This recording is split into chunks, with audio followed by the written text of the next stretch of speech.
Flexibility was the name of the game when Japan took on the Netherlands in the group stage. And when we talk about flexibility, we almost always mean in attack. But look at these two scenarios of Japan out of possession, and you start to see that it cuts both ways, the attacking phase and the defensive one. So what tactics did both nations have on show? Let's take a look, beginning with Japan in possession. When Japan were building from the goal kick, it was one of the few times in the match that we saw the Netherlands looking to press higher consistently. They looked to commit their forwards, often Marlon and Gakpo, high up, ready to press the centre-backs, with Ito, the left centre-back, having pushed up to left-back. And this pressure could force Japan long, into an area where the Netherlands held a natural aerial advantage, and that made it far more likely that Japan would simply lose the ball straight away from the goal kick. But in open play, things changed completely. For the most part, the Netherlands weren't interested in pressing at all, content to drop into a mid-block instead. And against that, Japan's attacking shape was fluent. Initially, we saw them go with a 3-2 in the build-up, with the centre-backs splitting fairly wide and the double pivot just ahead of them. But the Netherlands had clearly done their homework,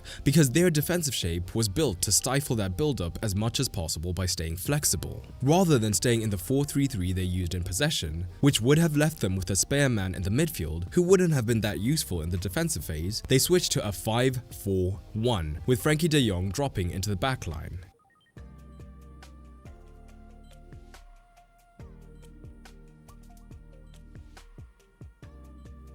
Now, the double pivot could take care of Japan's two, while De Jong was now operating as the left centre-back. And what that meant is that when Japan came forward in that 3-2-5, rather than being overloaded in this zone, the Netherlands could in theory match them up man-to-man and follow their movements. And that was vital because as much as possible, Japan were trying to get several men between the lines. But this midfield four made sure to keep the horizontal distances between them as small as possible. And that turned any pass into those pockets into almost an impossible job. But one of the most fascinating things about this Japan side is just how fluid their attacking shape can be, because they were never married to that 3-2. Often we saw them shift into more of a 3-1, with Kamada dropping into the backline, and that freed Ito from left centre-back to push right up the pitch, almost as you would expect a wing-back to do. And this in turn freed Nakamura to drift infield far more often. So all of a sudden, Japan were in something like a 3-1-6, and crucially, they now had 4 potential men between the lines, outnumbering the Netherlands' 3 centre-backs.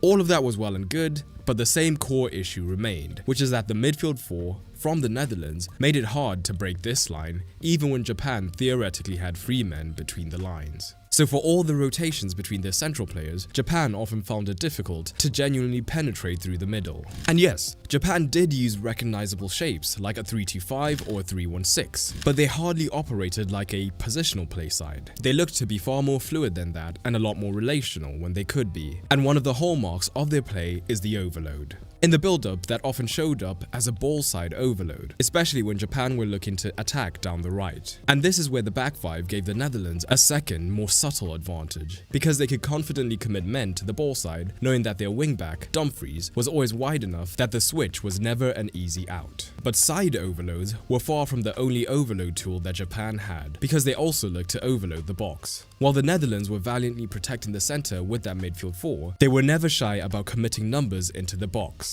They already tended to start with at least 3 men centrally, and these could look to attack the area, with the far side wing-back coming from out to in as well. And that was often backed up by at least one of the midfielders, and at times even both, looking to attack the box. And this was a massive risk given the space that it left for the Netherlands on the transition. But when they got their balance right, Japan had plenty of bodies to aim for with the cutback. And the threat only grew as the game wore on, and Japan were chasing the equalizer, because now they could commit more and more men wide. We even saw them willing to send wide centre-backs on the overlap in order to overload the Dutch wing-back, using that 2 versus 1 advantage out wide. And this allowed them to work themselves into far more dangerous crossing positions. And this may not directly be the way their goals came, but it did look dangerous at times. Before we look at the Netherlands in possession, the World Cup is the perfect time to sharpen your tactical knowledge. If you've been wanting to do that, to get to the point where you can analyze a match yourself rather than just watch other people's analysis, check out Football Fundamentals through the link down in the description below. It's my free 30-day program that teaches you the essentials of analysis quickly, so you can do your own tactical breakdowns during the biggest tournament in the world.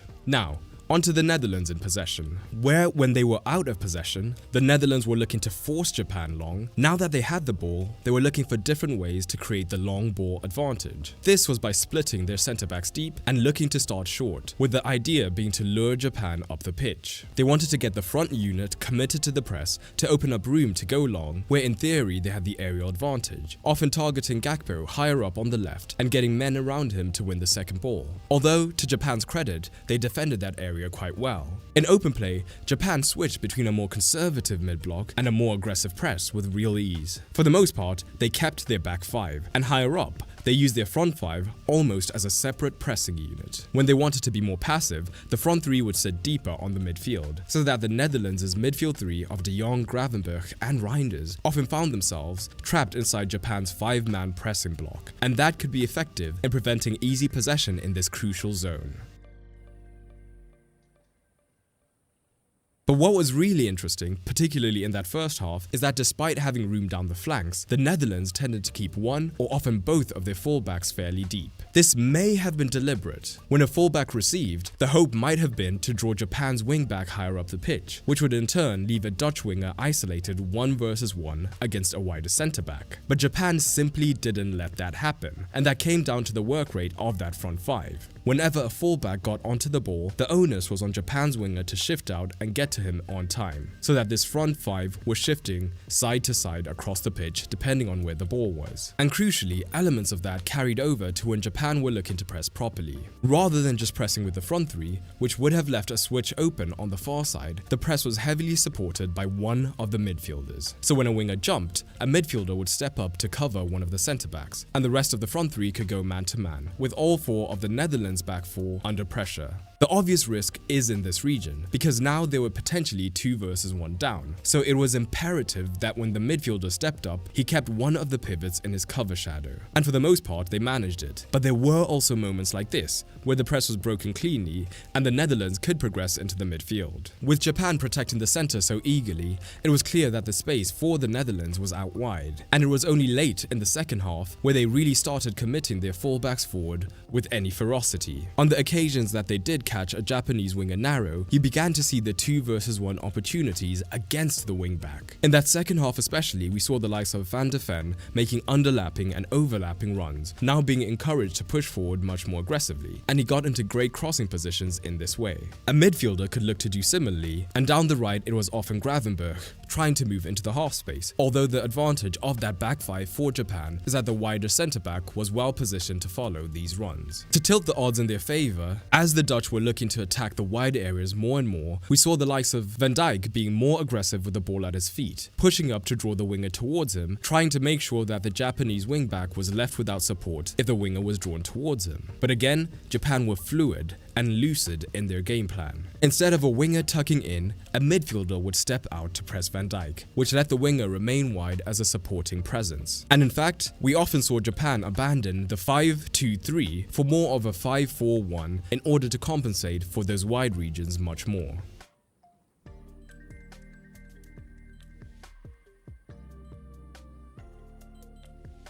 It's fair to say, had the Dutch been quicker and sharper with these switches into the spaces out wide, the Japanese goal might have come under a lot more pressure, but that's something to keep an eye on for the rest of the tournament. I'm curious though, what else did you notice tactically in this match, and which nations have you enjoyed watching so far? Drop it down in the comments. And throughout the tournament, if you want to keep up with not just the scoreline, but the stats that actually shape the match, check out FOTMob. What I love about it is that it doesn't just give you the basic stuff like possession. It lets you click into individual players and see their shots, XG, expected assists, and so much more across the 90. The best part is you can split it by first half and second half, so you can see exactly how the tactics change the momentum. Download it through the link in the pinned comments.